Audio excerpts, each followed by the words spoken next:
BSc part 2 subject physics paper 1 unit 2 lecture series के अंतर्गत आज के इस लेक्चर में आप सबका स्वागत है। रेले जीन्स लॉ एक्चुअली ये बहुत इंपॉर्टेंट लॉ है। अब आप सोचेंगे कि इंपॉर्टेंट क्यों? तो रेले और ये जीन्स, अभी तक हम लोग ब्लैक बॉडी पे जितनी बातें किए हैं वो सब के सब एक्सपेरिमेंटल बेस्ड जो कंक्लूजन था उसके अकॉर्डिंग था। इनका कोई मैथमेटिकल फॉर्मूला या मैथमेटिकल एक्सप्लेनेशन हमने नहीं देखा है। तो रेले और जीन्स ने ब्लैक बॉडी के एनर्जी डिस्ट्रीब्यूशन को समझाने के लिए, रेले और जीन्स ने कृष्णिका पिंड के ऊर्जा वितरण को समझाने के लिए एक गणितीय सूत्र दिया, मैथमेटिकल फॉर्मूला बनाया। क्यों बनाया? तो भाई इससे पहले हम लोग को केवल एक एक्सपेरिमेंट पता था जो किया गया था, उसी के अकॉर्डिंग हम सारे एक्सप्लेनेशन या जितनी भी चीजें अभी तक हमने डिस्कस की हैं उस एक्सपेरिमेंट पे बेस्ड था। ये फॉर्मूले की बात करते हैं। अब अगर इनको फॉर्मूला देना है तो ये रेले और जीन ने ये जो ब्लैक बॉडी है उसके अंदर जो एटम या मॉलिक्यूल्स हैं उसके लिए इन्होंने माना कि वो ऑक्सीलेट करते होंगे, और ऑक्सीलेट करते हुए एनर्जी को रेडिएट करते होंगे, विकिरण को उत्सर्जित करते होंगे। और इस प्रोसेस में क्या होता होगा? एक स्टेशनरी वेव बनाते होंगे, क्योंकि बाउंड्री है। अप्रगामी तरंगों के लिए आप लोगों ने क्या कहा था? बाउंड्री के अंदर है, ठीक है। तो अप्रगामी तरंग यानी कि स्टेशनरी वेव्स बनाते होंगे। क्या क्या बात हमने किया, एक बार फिर से सोचिए तो। रेले और जीन्स के बारे में हम लोग क्यों बात कर रहे हैं? तो आपने जवाब दिया कि इसमें हम लोग ब्लैक बॉडी के एनर्जी डिस्ट्रीब्यूशन का मैथमेटिकल फॉर्मूला निकालने वाले हैं। और किस बेस पे निकालने वाले हैं? तो ये माना गया है कि ब्लैक बॉडी से जो रेडिएशन या विकिरण उत्सर्जित हो रहा होता है उसके एटम और मॉलिक्यूल के ऑक्सीलेशन के कारण होगा। और ऑक्सीलेशन में कैसा वेव बनाता होगा? तो आपने कहा अप्रगामी तरंगे बनाते होंगे, स्टेशनरी वेव्स बनाते होंगे। अब रेले जीन के कुछ कंसिडरेशन हैं, कुछ माना उन्होंने। तो पहला, चूंकि एटम और मॉलिक्यूल ऑक्सीलेट करते हुए विकिरण को या रेडिएशन को एमिट करते हैं, तो एक ऐसा वेव एमिट होता होगा। किस प्रकार का होता होगा रेडिएशन? जो विकिरण है वो कैसा होता होगा? तो इसका जवाब उन्होंने कहा कि ये जो रेडिएशन है वो स्टेशनरी वेव के फॉर्म में उत्सर्जित होता है, एमिट होता है। पहला कंक्लूजन क्या निकाला उन्होंने? क्या कहना है उनका? उनका कहना है कि रेडिएशन अप्रगामी तरंग के रूप में उत्सर्जित होता है। रेडिएशन स्टेशनरी वेव्स के फॉर्म में एमिट होते हैं। सेकंड कंक्लूजन उनका क्या था? सेकंड बात उन्होंने क्या माना? वो जो ब्लैक बॉडी कोस्ट है, कैविटी है, उसके अंदर अप्रगामी तरंगों की संख्या उन्होंने ज्ञात की। ब्लैक बॉडी कोस्ट के अंदर बनने वाले स्टेशनरी वेव्स की संख्या ज्ञात की, नंबर ऑफ स्टेशनरी वेव्स उन्होंने फाइंड करने की कोशिश की। तीसरा, और ऊर्जा समविभाजन नियम, equipartition of energy, law of equipartition of energy याद होगा आप लोग को, और नहीं है तो 11th में एक बार जरूर पढ़िए और या फिर फर्स्ट ईयर में एक बार पढ़ के देखिए, ठीक है। Energy rule of equipartition of energy के आधार पर अप्रगामी तरंग की ऊर्जा ज्ञात की, ठीक। 3 बातें हमने कर ली। एक बार रिवाइज कर लीजिएगा इसको, इस वीडियो को रिपीट करके, 1, 2 और 3 क्या क्या बातें हमने की। पहला तो कहा कि जो रेडिएशन है वो स्टेशनरी वेव के फॉर्म में होता है, और दूसरा उन्होंने इस स्टेशनरी वेव की संख्या पता कर ली कि कितने स्टेशनरी वेव हैं कैविटी के अंदर, कोष्ठिका के अंदर, और उनका एनर्जी भी पता किया, ऊर्जा ज्ञात किया। किसके द्वारा? Rule of equipartition of energy के द्वारा, ऊर्जा के समविभाजन नियम के आधार पर। बहुत ध्यान से समझिएगा, क्लास 11th और क्लास बीएससी फर्स्ट ईयर से रिलेटेड है। हम लोग अप्रगामी तरंग या स्टेशनरी वेव के इक्वेशन को यूज करने वाले हैं, तो याद होगा शायद आप लोग को, और नहीं है तो एक बार जरूर देखिए प्लीज। तो स्टेशनरी वेव का इक्वेशन क्या होता है हम लोग जानते हैं, y equals to a sin kx, तो इसको मैं r लिख देता हूं, r पोजीशन वेक्टर ले लेते हैं, 3 डायमेंशन है इसलिए, cos ओमेगा t। ठीक है, यहां k ये क्या है, प्रोपगेशन कांस्टेंट। क्या है ये, प्रोपगेशन कांस्टेंट है, संचरण नियतांक है। और ये r तो मैंने बताया कि ये स्थिति सदिश है। r क्या है, स्थिति सदिश है। ठीक है, मतलब अगर आप इसको देखें या डाउट हो रहा होगा तो के आर कहने का मतलब है मेरा के एक्स आई, के वाई जे और के जेड, के की बात कर रहे हैं हम लोग। क्लियर है, या इसमें भी डाउट हो रहा है तो इसको ऐसा समझ लो, आप ऐसा कर लो पहले। वेक्टर के कहने का मतलब propagation constant along X axis, propagation constant along Y axis, propagation constant along Z axis. किसके साथ, पोजीशन वेक्टर। पोजीशन वेक्टर तो पता है आपको, एक्स आई वाई जे और जेड के होता है। सॉल्व करेंगे इसको के डॉट आर को, तो आपको मिलने वाला है के X X, K Y Y, के जेड जेड।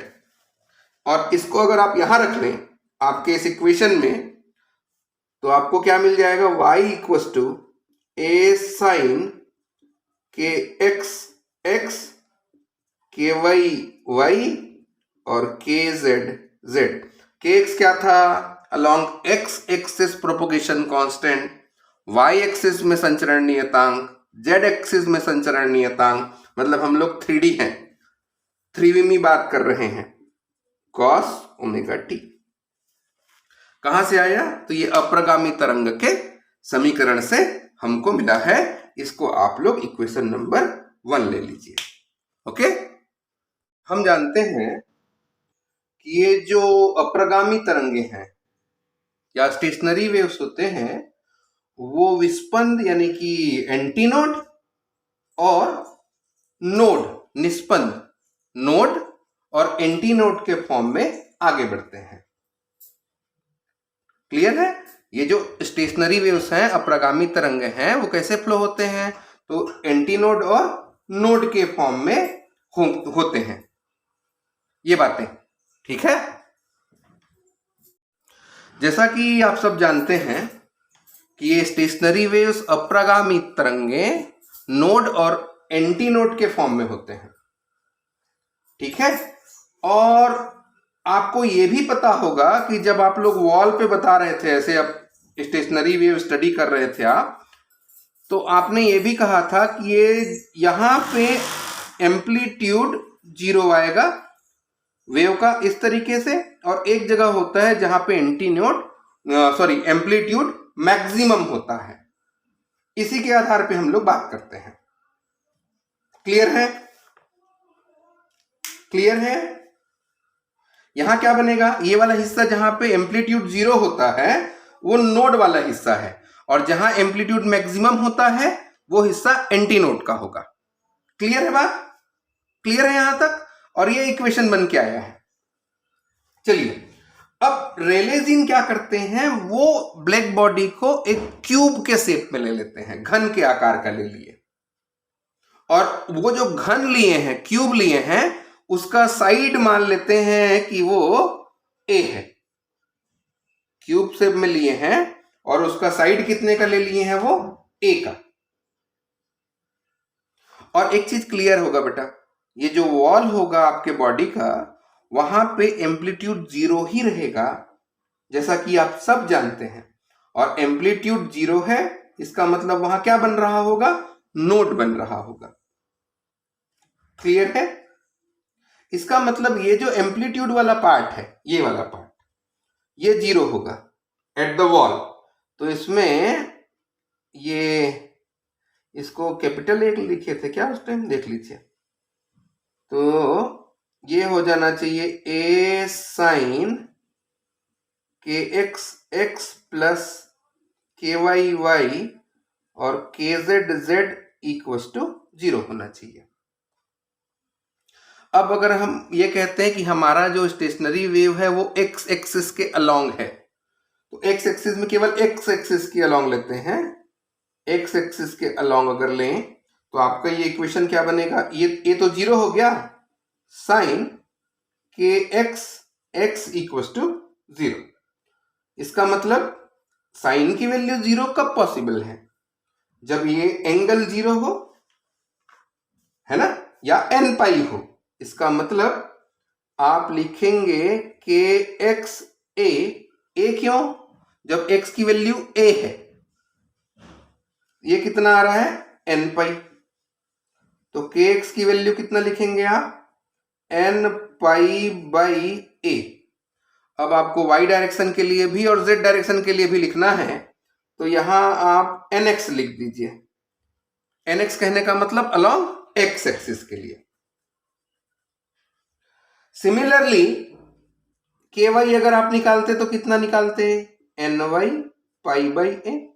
इसी तरीके से अगर आप के जेड पूछूं आपसे तो आपका रिप्लाई आएगा एन जेड पाई बाई ए। और यहां ये एन एक्स एन वाई और एन जेड कोई कॉम्प्लिकेटेड नंबर नहीं है। एन एक्स एन वाई और एन जेड ये सब के सब 1 2 3 और एन तक के नंबर है। ठीक है। अब अगर मैं ये कहूं कि k तो प्रोपगेशन कांस्टेंट है, k क्या है, प्रोपगेशन कांस्टेंट है, और k का वैल्यू कितना होता है, 2 पाई बाई लैम्डा। k का value 2 pi by lambda. In general अगर मैं बात करूं तो आप क्या बोलेंगे, k मतलब 2 पाई बाई लैम्डा, और इसको इन जनरल आपने लिखा है n पाई बाई a। इसका मतलब लेमडा की वैल्यू कितना, लेमडा की वैल्यू पाई और पाई कैंसिल,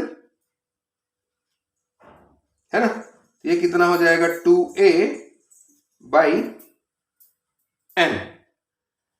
अब अगर n की वैल्यू 1 कर दें तो लेमडा कितना निकालेंगे आप, 2a, और a कहने का मतलब कितना हुआ, लेमडा बाई 2। और ये लेमडा बाई 2 अगर है, इसका मतलब ये हुआ कि ये जो आपका ब्लैक बॉडी है क्यूबिक शेप का, उसके अंदर हाफ ऑफ द वेव रहेगा, आधा तरंग बना है। तरंग पूरा कब होता है, जब ऐसे जाके फिर ऐसा होता है। तो अब अगर आप कहें कि n की वैल्यू अगर 2 ले लेते, n की वैल्यू अगर 2 ले लेते तो लेमडा की वैल्यू a, मतलब सेकेंड केस में आप ये कहना चाह रहे हैं कि इस केस में आपके पास का जो वेव होगा वो इस तरीके से होगा। लेकिन ऐसा डायग्राम अगर मैं बनाऊंगा तो एक प्रॉब्लम आएगा बेटा, n की वैल्यू इंक्रीज हो रहा है तो ऊपर ले जाना ज्यादा बेहतर रहेगा शायद। ये देखिए ऐसा है, ये डिस्टेंस को आपने a लिया है, और यहां अगर n की वैल्यू 1 लिए थे आप, तो आपने कहा था कि half of the wave black body के अंदर होगा। दूसरा केस में अगर लिया तो पूरा का पूरा वेवलेंथ, एक पूरा वेवलेंथ। अब अगर इसी तरीके से n इक्वल्स टू 3 लेते आप, n इक्वल्स टू अगर 3 लेंगे तो आपके पास क्या आएगा, देखिए lambda is equals to 2a by 3 आएगा, और a का मान 3 लेमडा बाई 2 होगा, यानी कि 1.5 लेमडा। 1/0.5 लैम्डा कहने का मतलब कितना, 1.5। ये देखिए ये तो होगा 1 और ये हो गया 1.5, और इसी तरीके से आगे बढ़ते जाएगा। क्या बना रहा हूं मैं, ये जो रेडिएशन है उसके फॉर्म के बारे में बात कर रहे हैं, किस तरीके का फॉर्म होगा। क्लियर है। अब चलिए वापस के पे आते हैं। ठीक है, अब अगर मैं के पूछूं आपसे तो के की वैल्यू आप लोगों ने क्या कहा था, के इज इक्व टू के एक्स आई के वाई जे और के जेड के। तो के स्क्वायर की वैल्यू अगर मैं पूछूं आपसे तो आप लोग बोलेंगे ये के एक्स स्क्वायर होगा, के वाई स्क्वायर होगा और के जेड स्क्वायर होगा। उम्मीद है कि आपको इस लाइन पे डाउट नहीं है। के एक्स की वैल्यू, के एक्स की value value value value value ये है N X square pi square by A square. K Y की value N Y square pi square A square N Z square pi square A square. तो K square की value, के square की value देखिए N X square N Y square N Z square और pi square by A square. Clear है। और इसको अगर सिंपल करें आप तो K square A square by pi square equal होगा N X square N Y square और एन जेड स्क्वायर के। ठीक है, यहां तक क्लियर है। ये क्या कर रहा है, ये मॉड ऑफ वाइब्रेशन को रिप्रेजेंट कर रहा है, कंपन विधाओं को प्रदर्शित करता है। कैसा, जो कि एक्स वाई और जेड अक्ष में अप्रगामी तरंग की विधा को दिखा रहा है, अप्रगामी तरंग की विधा को दिखाएगा। अब के की वैल्यू रख देते हैं। चलिए के की वैल्यू अगर रखें तो आप क्या बोलेंगे, 2 पाई बाई लेमडा का होल स्क्वायर बोलेंगे, लेमडा का होल स्क्वायर, और ये है ए स्क्वायर और ये हो गया pi square equals to N X square N Y square N Z square. क्या आएगा, पाई स्क्वायर, यहां भी पाई स्क्वायर होगा, कैंसिल हो जाएगा, 4 आएगा यहां, और ये ए स्क्वायर बचेगा बाई लेमडा स्क्वायर, ये N X square N Y square और एन जेड स्क्वायर। अब यहां पे फ्रीक्वेंसी नहीं दिख रहा या वेलोसिटी नहीं दिख रहा, तो लेमडा की जगह फ्रीक्वेंसी लिख दूं क्या। देखिए चूंकि हम लोग जानते हैं speed of the wave is new lambda, तो लेमडा की जगह कितना हो जाएगा, सी बाई न्यू। लेमडा की जगह कितना आएगा, सी बाई न्यू, तो 4 बाई ए लेमडा की जगह सी बाई न्यू, बाई न्यू होगा तो ये ऊपर चला जाएगा ना, ये हो गया N X square N Y square और एन जेड स्क्वायर। ये केवल वन मोड ऑफ वाइब्रेशन को दिखा रहा है। अब आप लोग बोलेंगे कि टोटल मोड कितने हैं, कुल विधाओं की संख्या ज्ञात करनी है। तो कुल विधा ज्ञात करने के लिए आप एक काम कीजिए कि ये जो इक्वेशन है एक्चुअल में ये स्फेरिकल का इक्वेशन है, स्फीयर का, और एक ऐसा स्फीयर जिसका रेडियस कितना होगा, 2a न्यू बाई सी के इक्वल होगा। शायद आपको स्फीयर का इक्वेशन याद हो, इक्वेशन ऑफ द स्फीयर शायद आप लोग को याद हो। क्या होता है, x माइनस ए का स्क्वायर y माइनस बी का स्क्वायर और z माइनस सी का square equals to R square. ये हो गया N X square N Y square N Z square equals to R square. तो ये वाले इक्वेशन को इस इक्वेशन से अगर कंपेयर कर लें तो आर यानी कि आपके पास जो स्फीयर होना चाहिए उसका radius 2a by C into nu होगा। डाउट तो नहीं हो रहा, ये आर स्क्वायर है, यहां देखिए 2 का स्क्वायर है, ए का स्क्वायर है, सी का स्क्वायर है, न्यू का स्क्वायर है, तो हट जाएगा तो क्या बचेगा 2ac न्यू, ये r। ठीक, कहां से मिला? गोले के समीकरण से। कैसा गोला? जिसके कोऑर्डिनेट कितने हैं? nx ny और nz हैं। आपके पास जो स्फीयर है उसके कोऑर्डिनेट nx ny और nz हैं। बट एक चीज ध्यान रखना बेटा, ये जो कोऑर्डिनेट है ना स्फीयर के, वो पॉजिटिव होने चाहिए।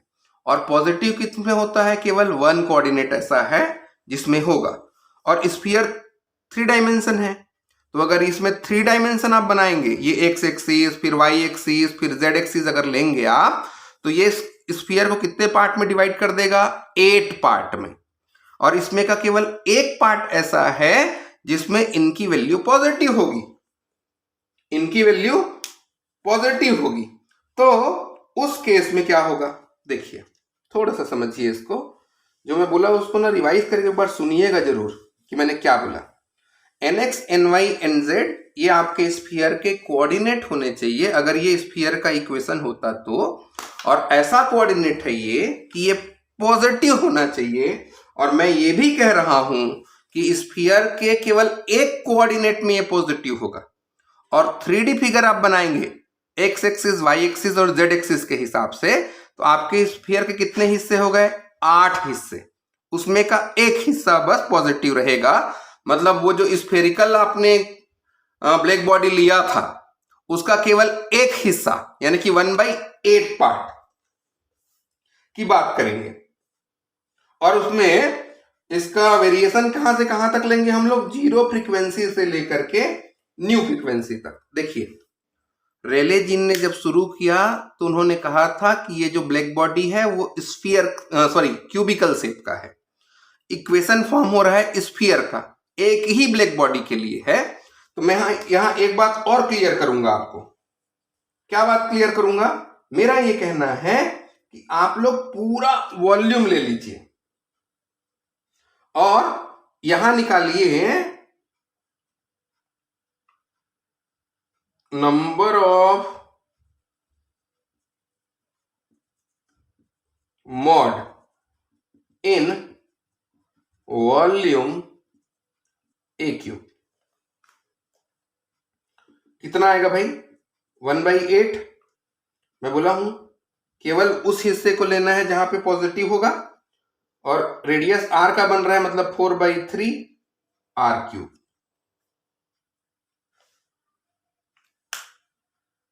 क्लियर है? अगर r रेडियस का रहता तो ये वॉल्यूम है और रेले जीन के हिसाब से ये वॉल्यूम है, तो इसमें total number of mod in volume a³ कितना होगा? इतने। ठीक है, आयतन a³ में विधाओं की संख्या, ये निकल के आया। अब चूंकि आप लोग कहोगे कि सर ये तो r होना नहीं चाहिए, तो ठीक है, नहीं होना चाहिए। क्या होना चाहिए? तो आप बोलोगे a होना चाहिए। तो मैं बोलूंगा भाई r की वैल्यू यहां से यहां उठा के रख दीजिए, तो आपको कितना मिलेगा? 2a न्यू बाई c का क्यूब, ये मिला। सॉल्व अगर करते हैं तो 1/8 4/3 पाई 8a³ न्यू क्यूब c³। 8 और 8 कैंसिल, क्या बचा? 4/3 पाई a³ new cube c³। Clear है? ये a³ आयतन के लिए है। यूनिट वॉल्यूम के लिए कितना होगा? In unit volume number of mod. देखिए भाई, इस वॉल्यूम के लिए इतना आया, तो यूनिट वॉल्यूम के लिए उसको डिवाइड कर दीजिए। 4/3 पाई a³ new cube c³ by a³ cancel, क्या बचेगा? 4/3 pi nu cube by c³। यहां तक क्लियर है? डाउट है इसमें? अब चलिए हम लोग बात करते हैं, 2 फ्रीक्वेंसी रेंज ले लीजिए आप, न्यू से न्यू प्लस डी न्यू के बीच कंपन विधाओं की संख्या। कहां से कहां तक इसको मैं हटा रहा हूं, आपने नोट कर लिया होगा। मैं इसको हटा रहा हूं और मेरे को लग रहा है कि समझ में भी आ गया होगा। कंपन विधाओं की संख्या किसमें, न्यू से डी न्यू के बीच, है ना। Number of mode of vibration from nu to nu plus D nu. कितना आया है, ये आ गया आपके पास डी न्यू के बीच में ना। डी न्यू मतलब ये देखिए 4/3 पाई 1/c³ और ये डी न्यू करेंगे तो 3 new square D new, 3 new square. तो ये 3 और ये 3 कटे, क्या बचेगा आपके पास, 4 पाई न्यू स्क्वायर c³। ठीक है।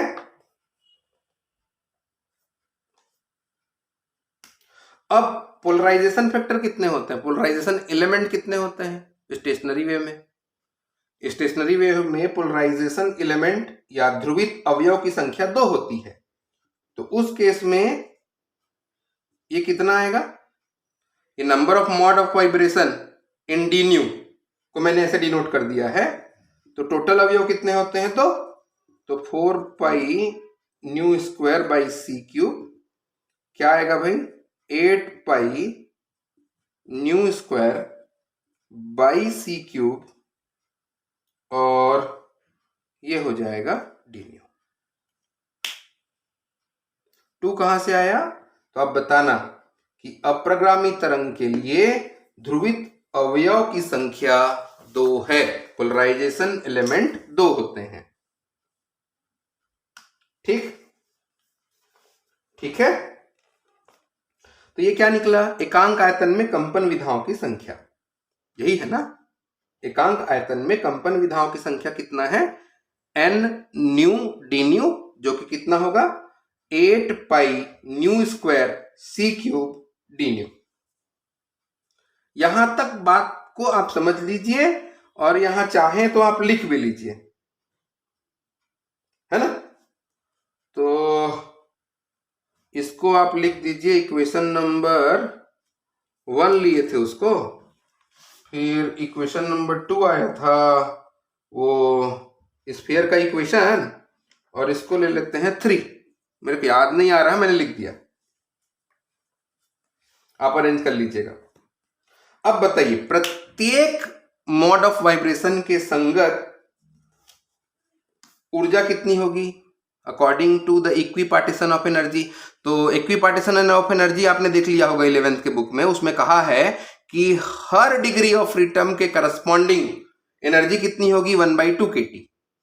हर डिग्री ऑफ फ्रीडम के अकॉर्डिंग एनर्जी कितनी होती है, 1/2 kT।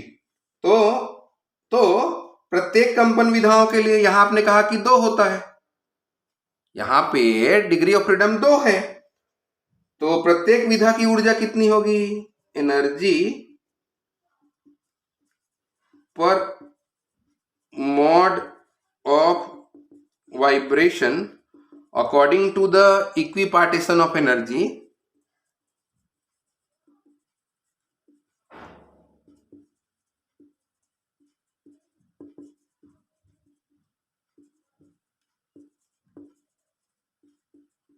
हर के लिए कितना होता है समविभाजन नियम से, 1/2 kT। तो यहां पे कितना है 2, तो हर एक के लिए कितना आएगा kT। हर के लिए होता है 1/2 f kT। f क्या है, डिग्री ऑफ फ्रीडम, तो यहां 2 लिया, तो ये कितना हो गया हर के लिए kT। तो इतने के लिए कितना होगा भाई,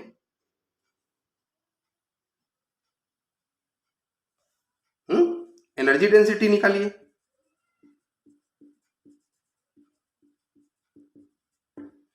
तो इसमें kT का मल्टीप्लाई कितना आएगा, 8 पाई आएगा nu square by C cube K T D nu, ये एनर्जी हो सकता है। इसको अगर आप सिंपल करें तो क्या लिखेंगे, 8 pi nu square by C square, है ना, nu square by C square, ऐसा कर दो आप, 8 pi nu square by C square, यहां सी के टी डी न्यू। इसको थोड़ा इजी कर लीजिए,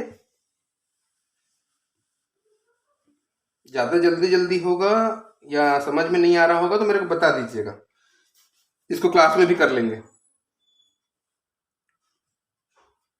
ये ज्यादा टाइम लेगा करके मेरे को लगा कि इसको मैं वीडियो बना दूं ताकि आप देख लें, तो एक दिन टाइम बच जाएगा, ये टारगेट रहा है, ठीक है। अब ये क्या हो जाएगा, सॉल्व करेंगे तो 8 पाई बाई सी, और ये सी स्क्वायर बाई न्यू स्क्वायर को लेमडा बोलते हैं। भैया आप लोग को पता है ना कि C is equal to nu lambda होता है, तो न्यू बाई सी कितना होगा, 1 बाई लेमडा, ये देखिए, तो ये हो जाएगा 1 by lambda square k T, और न्यू की वैल्यू रख दीजिए, डी न्यू है ना, न्यू की वैल्यू सी बाई लेमडा। अब 8 pi by c 1 by lambda square k T. अब इसको अगर सॉल्व करें तो डिनोमिनेटर में है तो न्यूमरेटर में चला जाएगा, तो माइनस में आएगा, सी आएगा और लेमडा और ये डी लेमडा, ये डिफ्रेंशिएट कर दिया बेटा मैंने, ये ऐसा नहीं हो जाएगा लेमडा टू द पावर -1, और इसको डिफ्रेंशिएट करेंगे तो minus c lambda to the power -2, denominator में ले आइए, तो यहां से ये आ गया। इसको अगर इजी करें 8 पाई के टी, और ये सी कैंसिल, है ना, D lambda by lambda to the power 4, ठीक है। और एनर्जी डेंसिटी है ये, ठीक है, माइनस के टर्म पे है तो मतलब स्टोर्ड है, इसको आप फिर माइनस में मत दिखाइए, है तो लेकिन दिखाइए मत, ये एनर्जी डेंसिटी हो गया आपका। एनर्जी डेंसिटी को हम लोग शो करेंगे यू लेमडा डी लेमडा से, और इसका वैल्यू आपके पास आया 8 पाई लेमडा टू द पावर 4 के टी डी लेमडा। क्लियर है। यहां दो इंपॉर्टेंट इक्वेशन आ गया, ये वाला इक्वेशन है जिसमें number of mod of vibration निकाल सकते हैं आप, ठीक है, मॉड ऑफ वाइब्रेशन निकालने का ये फॉर्मूला हो गया, और एनर्जी डेंसिटी निकालने का ये फॉर्मूला हो गया। ये दोनों ही बातें, मतलब इक्वेशन नंबर 3 और इक्वेशन नंबर 4, ये दो बातें या दो इक्वेशन क्या है, रेले जीन का फ्रीक्वेंसी के टर्म पे और वेवलेंथ के टर्म पे लॉ है। क्लियर हो गई बात, ये है रेले जीन्स लॉ। ये रेले जीन्स का इंपॉर्टेंट है कि मैथमेटिकली आप इसको कैलकुलेट कर सकते हैं, एनर्जी डेंसिटी को और मोड ऑफ वाइब्रेशन को। Thank you very much.